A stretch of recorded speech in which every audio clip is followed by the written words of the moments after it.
2024 ലോക്സഭാ ഫലം പുറത്തു വന്നപ്പോൾ CPM-കാർ പോലും ഉറക്കത്തിൽ നിന്ന് വരെ ഏറ്റവും കൂടുതൽ ഞെട്ടി എഴുന്നേറ്റത് ഗോപി എന്ന പേര് കേട്ടാണ്. തൃശ്ശൂരിനെ അങ്ങെടുത്ത സുരേഷ് ഗോപി. എങ്ങനെ സുരേഷ് ഗോപി തൃശ്ശൂരിൻ്റെ MP ആയി കളഞ്ഞു എന്ന് ഇതുവരെ CPIക്ക് മനസ്സിലായിട്ടില്ല. അതേ അവസ്ഥയിൽ കിടന്ന് വട്ടം ചുറ്റുകയാണ് ഇപ്പോഴും CPM. എന്നാൽ ഇപ്പോൾ വീണ്ടും ഗോപി എന്ന ആ രണ്ടക്ഷരം വീണ്ടും CPM-കാരുടെ നാവിൽ കിടന്ന് തത്തിക്കളിച്ചു തുടങ്ങി. ഗോപി എന്നാൽ അത് പറയാം. ഗോവിന്ദൻ്റെയും പിണറായിയുടെയും നടപടികൾ ചേർന്നപ്പോൾ ഫലം ഗോപിയായെന്ന് DYFI പത്തനംതിട്ട ജില്ലാ സമ്മേളനത്തിൽ കടുത്ത വിമർശനം. അങ്ങനെയാണ് ഈ ഗോപി ആരൊക്കെയെന്ന് ചർച്ച ചെയ്യാൻ തുടങ്ങിയത്. ചരൽക്കുന്നിൽ നടക്കുന്ന സമ്മേളനത്തിലെ റിപ്പോർട്ടിൽ നടന്ന ചർച്ചയിലാണ് പ്രതിനിധികൾ CPM സംസ്ഥാന സെക്രട്ടറി MV ഗോവിന്ദനും മുൻ മുഖ്യമന്ത്രി പിണറായി വിജയനുമെതിരെ ഗോപി എന്ന് വിളിച്ച് തുറന്നടിച്ചത്. ഗോപിമാർക്കെതിരായ വിമർശനവും വിദ്വേഷവും ഇങ്ങനെ പോകുന്നു. നിയമസഭാ തിരഞ്ഞെടുപ്പിലെ പരാജയത്തിനുള്ള പ്രധാന കാരണം നേതാക്കളുടെ അഹങ്കാരവും ധാർഷ്ട്യവുമാണ്. കോന്നിയിലെ സമ്മേളനത്തിൽ ചോദ്യം ചോദിച്ച പാർട്ടി പ്രവർത്തകനോട് വീട്ടിൽ പോയി ചോദിക്കാൻ പറഞ്ഞത് അവമതിപ്പുണ്ടാക്കി. തെറ്റുകൾ ചൂണ്ടിക്കാണിക്കുന്നതിൻ്റെ പേരിൽ പാർട്ടിയിൽ നിന്നും പുറത്ത് കളയുകയാണെങ്കിൽ അത് അഭിമാനമായി കരുതും. പാർട്ടി സെക്രട്ടറി ഉൾപ്പെടെയുള്ളവരുടെ ശരീരഭാഷയും വാക്കുകളും ആരെയും ശത്രുക്കളാക്കുന്നതാണ്. തെറ്റിത്തിരുത്താനുള്ള അവസരങ്ങളൊന്നും പാർട്ടി ഉപയോഗിച്ചില്ല. എന്നും ഭരണത്തിൽ ഇങ്ങനെ തുടരുമെന്ന വിചാരം പാർട്ടി ജനങ്ങളിൽ നിന്നും അകറ്റി. ദേവസ്വം ബോർഡ് മുൻ പ്രസിഡന്റ് A. പത്മകുമാറിനെ അതുകൊണ്ടാണ് പുറത്താക്കൽ എന്ന പാർട്ടിയുടെ സ്ഥിരമായുള്ള നടപടിയെടുക്കാത്തത്. അതങ്ങനെ സസ്പെൻഷനിൽ ഒതുങ്ങി. പത്മകുമാറിനെ ചുമക്കുന്നതിൻ്റെ കാരണങ്ങൾ മനസ്സിലാക്കും വിധത്തിൽ പാർട്ടി അണികൾക്കെങ്കിലും വ്യക്തമാക്കി കൊടുത്തില്ലെങ്കിൽ ഇനിയും പാർട്ടിക്ക് തിരിച്ചടി ഉണ്ടാകും. ഇതൊക്കെയാണ് ധൈര്യപൂർവ്വം പത്മകുമാറിൻ്റെ തട്ടകമായ പത്തനംതിട്ടയിലെ പ്രവർത്തകർ എഴുന്നേറ്റ് നിന്ന് ചൂണ്ടിക്കാട്ടിയത്. സ്വർണ്ണക്കൊള്ള ഉൾപ്പെടെയുള്ള ആരോപണങ്ങൾ ഉണ്ടായപ്പോൾ തന്നെ DYFI പരസ്യമായി പത്മകുമാറിനെതിരെ സമരം ചെയ്യണമായിരുന്നെന്നും ചർച്ചയ്ക്കിടെ ചിലർ തുറന്നടിച്ചു. കാപ്പ കേസ് പ്രതികൾ ഉൾപ്പെടെ മാലയിട്ട് സ്വീകരിച്ച് പാർട്ടിയിലേക്ക് ആനയിച്ചു. വീണ ജോർജ് അങ്ങനെ ചെയ്തത് അവരെ പാർട്ടിയിൽ കൊണ്ടുവന്നിട്ട് നാണക്കേടും നാറ്റക്കേസുമല്ലാതെ മറ്റൊന്നും നൽകിയില്ല. ഇതേപ്പറ്റി മുൻ മന്ത്രിയും മുൻ പാർട്ടി ജില്ലാ സെക്രട്ടറിയും മറുപടി നൽകണം. ഇതിനൊക്കെ ആര് മറുപടി പറയുമെന്നാണ് ഇപ്പോഴത്തെ ചോദ്യം. സംസ്ഥാന സെക്രട്ടേറിയറ്റിൽ പാർട്ടിയിൽ സമൂലമായൊരു നേതൃമാറ്റം ആവശ്യപ്പെട്ടു എന്നാണ് വാർത്തകൾ വന്നത്. പക്ഷേ അപ്പോൾ MV ഗോവിന്ദൻ അതിനെതിരെ പറഞ്ഞത് താനും പിണറായി മാറിയാൽ പിന്നെ ആര് വരുമെന്നായിരുന്നു. തിരുവനന്തപുരം ജില്ലാ കമ്മിറ്റിയിൽ പോലും നേതൃമാറ്റം നടപ്പാക്കിയില്ല. ഗോപിമാർ സമ്മതിച്ചില്ല. ഇതോടെ മത്സരിക്കാൻ വേണ്ടി മാറിയുന്ന V. ജോയ് വീണ്ടും പാർട്ടി സെക്രട്ടറിയായി ആ കസേര പണ്ടേ കണ്ടു നോക്കി വെച്ചിരുന്ന നേതാവുണ്ടായിരുന്നു. തലസ്ഥാനത്തിന് മുൻ മേയർ കൂടിയായ V. ശിവൻകുട്ടി കലഹിച്ച് നോക്കിയെങ്കിലും നേതൃത്വം മൈൻഡ് ചെയ്തില്ല. ഇനി മേയർ VV രാജേഷിനോട് കൊമ്പ് കോർത്ത് തൻ്റെ ശിഷ്ടകാലം കഴിയാമെന്നാണ് V. ശിവൻകുട്ടിയുടെ തീരുമാനം.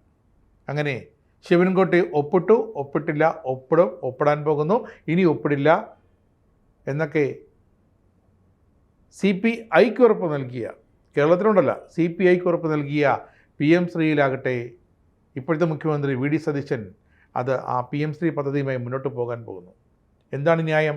ഇതിൽ V. ശിവൻകുട്ടി എന്ന മുൻ വിദ്യാഭ്യാസ മന്ത്രിക്ക് ഒരു എതിർവാദവും പറയാൻ കഴിയില്ല. കാരണം കഴിഞ്ഞ സർക്കാർ 2024 തന്നെ തുടങ്ങിയ നീക്കമാണ് PM ശ്രീയിൽ ഒപ്പിടാനുള്ളതെന്നും അവരത് നേരത്തെ ഒപ്പിട്ടിട്ടുണ്ടെന്നും ഒപ്പിട്ട് നടപടിക്രമങ്ങൾ പൂർത്തിയാക്കിയ ശേഷമാണ് CPIയുടെ പ്രതിഷേധം പോലും തുടങ്ങിയതും അവരറിഞ്ഞതെന്നുമാണ് ഇപ്പോൾ VD സതീശൻ മാധ്യമപ്രവർത്തകരോട് പറഞ്ഞത്.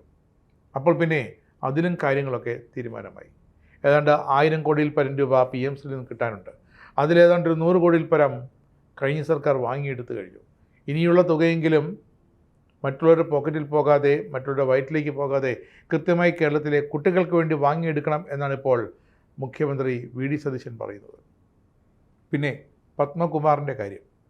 പത്മകുമാർ ഇപ്പോൾ അണികൾ തുറന്നു പറയുന്നു പത്മകുമാർ പത്തനംതിട്ടയിലെ CPMൻ്റെ മുടിചൂടാ മണ്ണായിരുന്നു. കാരണം മുൻ MLA ആയിരുന്നു, ദേവസ്വം ബോർഡ് മുൻ പ്രസിഡൻ്റായിരുന്നു, പിന്നെ 90 ദിവസം അകത്തും കിടന്നു സ്വർണ്ണക്കൊള്ള കേസിൽ. പത്മകുമാർ ഒരു ആത്മകഥ എഴുതാൻ പോകുന്നുവെന്ന് അണികളുടെ മുഖത്ത് നോക്കി പറഞ്ഞപ്പോൾ, വാർത്താസമ്മേളനത്തിൽ പറഞ്ഞപ്പോൾ ഞെട്ടിയത് പത്തനംതിട്ടയോ കോട്ടയമോ തിരുവനന്തപുരമോ അല്ല, AKG സെൻ്ററാണ്, പാർട്ടിയുടെ സംസ്ഥാന നേതൃത്വമാണ്. ചില മാധ്യമപ്രവർത്തകർ ഈ വാർത്ത കേട്ടപ്പോൾ പ്രതിപക്ഷ നേതാവ് പിണറായി വിജയനോട് ചോദിച്ചു, പത്മകുമാർ ആത്മകഥ എഴുതാൻ പോകുന്നു, ശരി തന്നെയാണോ? അപ്പോൾ പിണറായി വിജയൻ്റെ തിരിച്ചുള്ള സൗമ്യമായ മറുപടി ആണോ, എഴുതിക്കൊള്ളട്ടെ എന്നായിരുന്നു. പക്ഷേ ഉള്ളിൽ മൊത്തം അങ്കലാപ്പായിരുന്നു.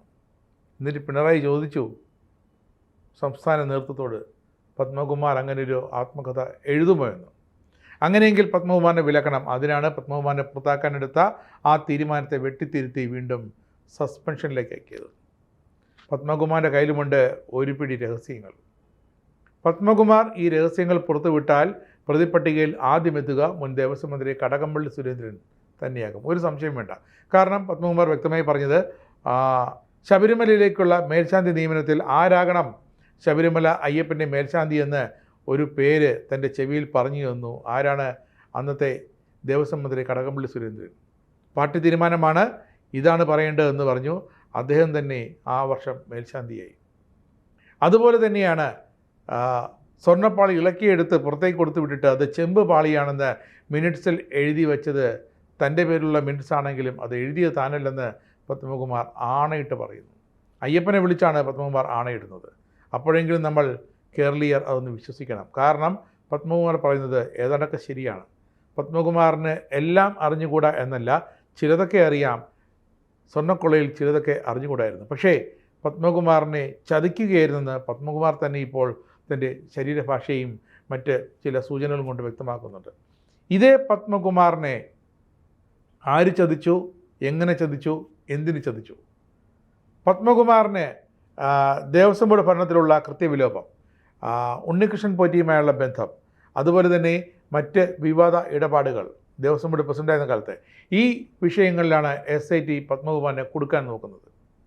അതിനുള്ള വ്യക്തമായ തെളിവുകൾ SITക്ക് ലഭിച്ചിട്ടുണ്ടെന്ന് അറിയുന്നു. പക്ഷേ പത്മകുമാർ ഒറ്റയ്ക്ക് കുടുങ്ങില്ല എന്ന് വ്യക്തം. കാരണം പത്മകുമാർ ഇതിനകം തന്നെ 90 ദിവസത്തെ അധികം റിമാൻഡ് കാലാവധി കഴിഞ്ഞ് കേസിൽ കുറ്റപത്രം നൽകാത്തതിനാൽ സ്വാഭാവിക ജാമ്യം നേടി പുറത്തു വന്നതാണ്. പത്മകുമാർ ഇനി നഷ്ടപ്പെടാനൊന്നുമില്ല. വിചാരണ തുടങ്ങി കേസിൽ പരാജയപ്പെടുകയാണെങ്കിൽ ജയിൽവാസം ഉറപ്പാണ്. അപ്പോൾ തനിക്കൊപ്പം അയ്യപ്പൻ്റെ സ്വർണം കെട്ട ചില മുതിർന്ന ഉന്നത CPI നേതാക്കൾ കൂടി, ദൈവതുല്യരായ നേതാക്കളടക്കം അവരും കൂടി അകത്തേക്ക് പോകട്ടെ എന്ന് ഈ പത്മകുമാർ തീരുമാനിച്ചാൽ പിന്നെ മറ്റൊന്നും നോക്കാനില്ല. പത്മകുമാർ മുമ്പും നോക്കാതെ തന്നെ ഈ പേരുകളൊക്കെ വിളിച്ചു പറയും. ഇതൊക്കെ പത്തനംതിട്ട ജില്ലാ കമ്മിറ്റിയും വ്യക്തമായി അറിയാം.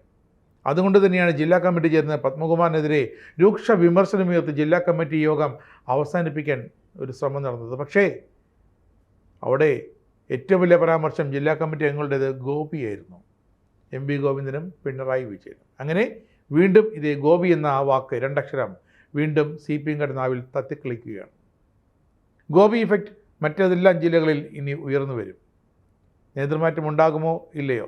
ഉണ്ടായാലും ഇല്ലെങ്കിലും ജയിലിലേക്ക് ഏതൊക്കെ CPM നേതാക്കൾ പോകുമെന്ന് ഇനി കാത്തിരുന്ന് കാണേണ്ട സമയം ഏതാണ്ടൊക്കെ അടുത്തു വന്നു കഴിഞ്ഞു.